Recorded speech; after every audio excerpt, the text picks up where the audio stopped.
ده سماد أرضي محفز للجذور بتاعت النباتات وبيظبط البي اتش بتاع الحوض. إيه الحكاية؟ يلا نشوف.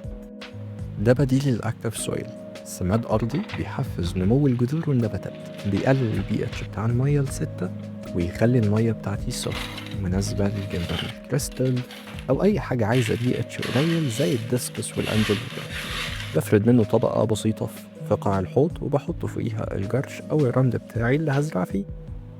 دي النباتات اللي أنا هستخدمها. قسمت العيدان بتاعتي كلها نصين عشان أقدر إني أزرع مساحة أكبر. ضفت شوية مية للحوض عشان أزرع بشكل أسهل، وبدأت إني أوزع النباتات بشكل مناسب في الحوض. المفروض إن السماد دوت هيخليني أستغنى عن التسميد السائل، وكمان هيبقى كويس جدا للنباتات الصعبة. فلو حد يقدر يرشح لي نبات معين مثلا أجربه في الحوض وأشوفه هيكبر بشكل كويس ولا لأ، ياريت يكتب لي اسمها، لأني حقيقي معرفش نباتات كتير. بعد ما مليت الحوض برضو أنا حطيت الفايتر دي بما إنها بتحتاج مياه سوفت، العسر بتاعها قليل وبي اتش قليل كمان. حطيت أكل هنا عشان خاطر أتأكد إن كل حاجة تمام وإن الفايتر أكتف وما عندوش مشاكل.